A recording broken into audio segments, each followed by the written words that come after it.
જય ગુરુદેવ, જય માતાજી। મિત્રો, જે લોકો દરરોજ નિયમિતપણે પૂજા કરે છે, દરરોજ ધ્યાન ધરે છે, નિયમિતપણે સવાર સાંજ ભગવાન માતાજીને જે તે દેવી દેવતાની પૂજા કરે છે, એવા લોકો અત્યંત દુઃખી હોય છે। માનસિક રીતે હોય છે તો કોઈ શારીરિક રીતે દુઃખી હોય છે, ચિંતાતુર હોય છે, વ્યાકુળ હોય છે, ઘણા બધા પ્રશ્નોથી અટવાયેલા હોય છે, છતાં પણ એ સુખમય જીવન નથી જીવી શકતા। તો ઘણી બધી પૂજા કરવા છતાં એમના જીવનમાં દુઃખ કેમ? આ પ્રશ્ન ઘણા લોકોનો આવે છે। તો મિત્રો, સ્વાગત છે તમારું મા વંદના યુટ્યુબ ચેનલમાં। તમે બધા મિત્રો હેમખેમ સર્વ કુશળ મંગળ હશો અને રહેજો એવી ગુરુદેવને મા ભગવતી કુળદેવીને હું પ્રાર્થના કરું છું। મિત્રો, જે લોકો નિયમિતપણે પૂજાપાઠ કરે છે, વધારે ભક્તિ કરે છે, મંત્ર જાપ કરે છે, સેવા પૂજા કરે છે, તો એવા લોકોના જીવનમાં દુઃખ જ હોય છે।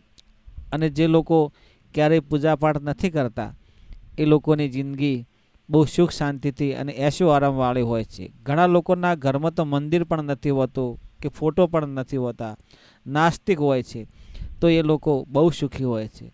અને તમે દરરોજ સેવા પૂજા કરો, બહુ જ માતાજીને માનો છો, ભગવાનને માનો છો, કોઈ પણ દેવી દેવતાના મઢે જાઓ, મંદિરે જાઓ, શ્રીફળ કરો, ચુંદડી કરો, પ્રસાદ ધરાવો, જે તે મંદિરે જાઓ તો તમે એને બહુ નમન કરો છો, વારંવાર પગે લાગો છો, સુખ શાંતિ માગો છો, તમારા જીવનમાં સફળ થાવ એવા કારણો તમે જણાવો છો, છતાં પણ દુઃખને દુઃખ જ, દુઃખનો અંત જ ના આવે।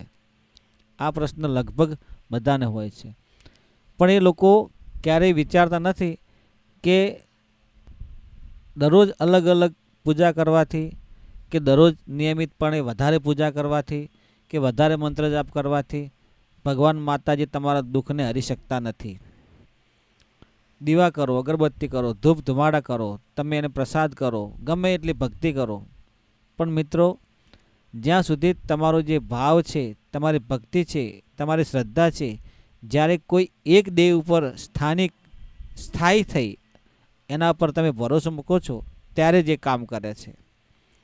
તમે દરરોજ અલગ અલગ મંદિરે પૂજા કરો, જ્યાં ત્યાં તમે પ્રવાસ દરમિયાન કોઈ પણ જગ્યાએ નમન કરો છો, કોઈ રસ્તામાં, કોઈ બહાર જાઓ ત્યારે, ગમે ત્યાં તમે કોઈ ને કોઈ મંદિરે પગે લાગો છો, તો માનો કે તમારી શ્રદ્ધા છે, ભગવાન પ્રત્યે લાગણી છે, પ્રેમ છે, સારું કરવાની તમારામાં ભાવના છે। પણ જેમ આપણા જન્મદાતા આપણા માતા પિતા એક જ છે, એવી રીતે આ સૃષ્ટિમાં ભગવાન પરમ કૃપાળુ પરમાત્મા એક જ છે।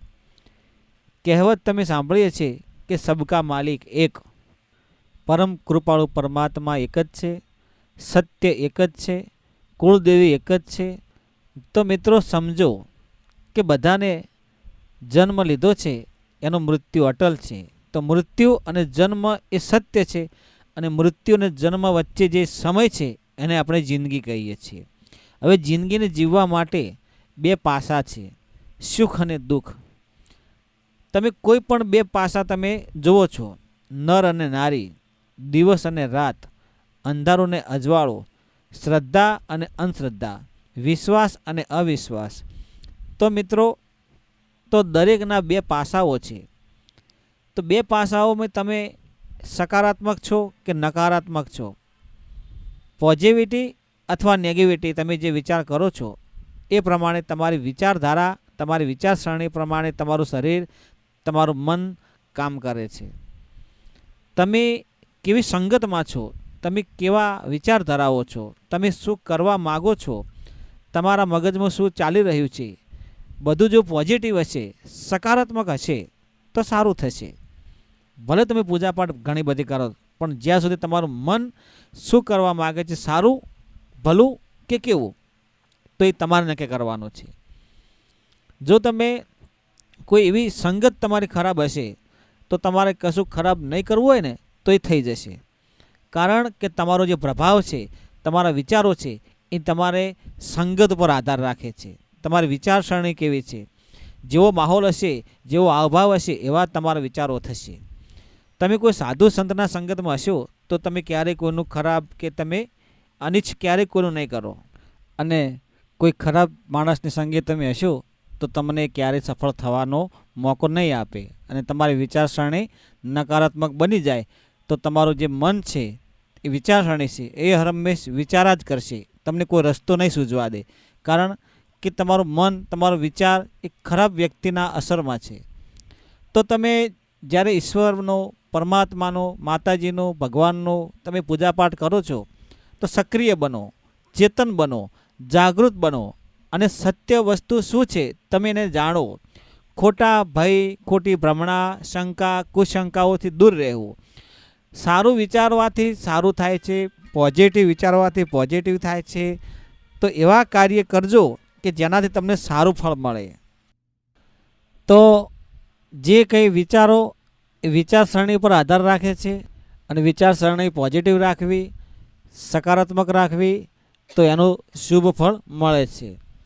તમે જેવું વિચારશો, તમારું તન શુદ્ધ હશે પણ તમારું મન શુદ્ધ નહીં હોય તો તમને કોઈ પણ શક્તિ તમને સહાય, મદદ કે પ્રેરિત નહીં કરી શકે. તો કોઈ પણ શક્તિનો પ્રભાવ તમારા ઉપર સારો બને એના માટે જાતે ચેતન બનવું પડે, જાગૃત બનવું પડે, અને સુધરવું પડે, અને પોઝિટિવ વિચારવું પડે. તો જ શક્તિ તમારું ધારેલું કામ કરે. સંકેત એવો હોઈ શકે કે આંખમાં આંસુ આવે, શરીરમાં દુખાવો થાય, રાત્રે ઊંઘ ના આવે, સપના આવે, ચીડિયાપણું થાય, મન અશાંત રહે. આ બધા ખરાબ વિચારસરણીના સંકેતો છે. અને પોઝિટિવ વિચારો ને એટલે બધું સારું જ થવા લાગે છે.